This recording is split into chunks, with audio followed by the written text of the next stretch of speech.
Congresswoman Elise Stefanik of New York. Congresswoman, thanks for joining.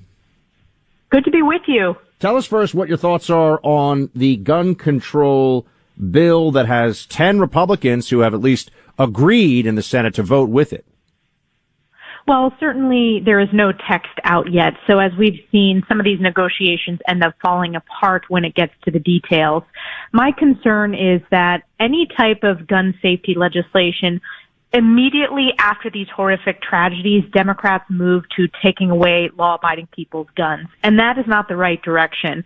I've introduced legislation that will provide incentives for safe gun storage, for gun safety training courses. And the reality is, despite the fact that the media refuses to cover it, it was Republicans who passed the Fix NICS bill that was voted by and supported by over 80 senators, as well as signed into law by President Trump to make sure there was more adequate information sharing between agencies. In addition, we passed the school resource officers funding $1 billion. Where I believe we need to go is robust spending when it comes to investments in mental health resources, as well as making sure every school in America has a school resource officer. I've visited with schools in my district. They love their school resource officers. It's good for the community, good for students, good for teachers, and of course, good for local law enforcement to understand what's happening. So again, there's no details of the legislation, and ultimately, I'm going to wait to see any of the details, but I adamantly oppose any effort to strip law-abiding citizens of their Second Amendment right. Elise, thanks for coming on. I 100% agree with you. My kids go to public school, and we've had an armed security officer, and they absolutely love her in the school. And I don't understand why this wouldn't be standard operating procedure everywhere. I want to ask you about January 6th, the hearings that are going on right now. I believe maybe still continuing as we speak. It seems quite clear that this is effectively a third Donald Trump impeachment trial.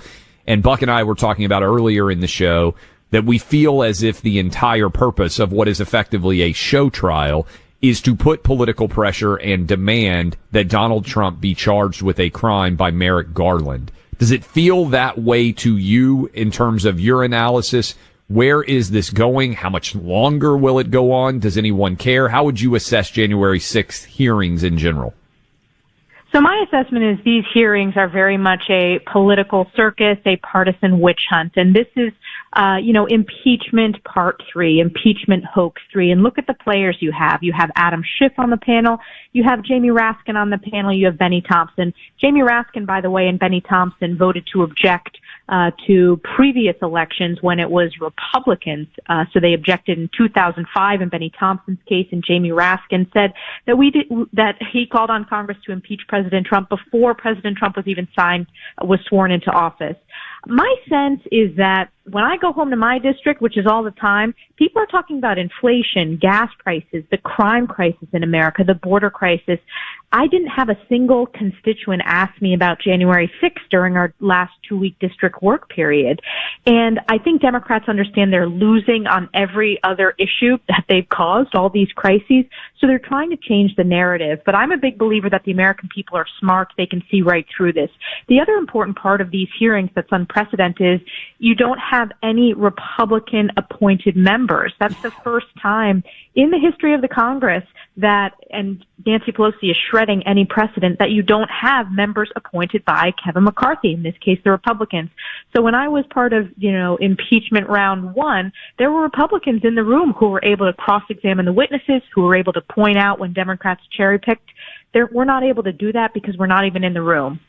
Speaking of Congresswoman Elise Stefanik, Congresswoman, you are chair of the House Republican Conference, right? So you're third-ranking member of the House in leadership right now. Clay and I are talking a lot about the upcoming midterms, and it's looking good for Republicans to get back control in the House. But how good do you think it can look? As in, what are you hoping for in terms of pickup? What do you think the central message needs to be? What should people be expecting going into the midterms from a House perspective? Well, first of all, I've been in this position for a year as the House Republican Conference chair, and unlike my predecessor, who was focused on herself and Donald Trump, I made sure and work with my colleagues every day to focus on the issues that matter. So really prosecuting the case against Joe Biden, Nancy Pelosi, and Chuck Schumer for the inflation crisis, which is a result of the radical tax and spending agenda, for the energy crisis and the skyrocketing gas prices, which is a result of Joe Biden's war on American energy, the crime crisis, which is a direct result of Democrats' rhetoric and policies to defund the police. In addition to making sure the American people understand that these policies cause what we're going through right now, focusing on our commitment to America. So our commitment to pass a balanced budget, our commitment to rein in this spending, which has caused rampant inflation, our commitment to unleash American energy independence and be a check on Joe Biden. You know, when it comes to foreign policy, holding China accountable and making sure that we have a strong national defense, which is a far cry from what we're seeing with Joe Biden, whether it's the catastrophic withdrawal from Afghanistan, the weakness on the world stage, the war in Ukraine, et cetera. So Republicans will offer that alternative. We will unveil our commitment to America in the coming weeks. And then additionally, Congress's role is to have oversight over these agencies.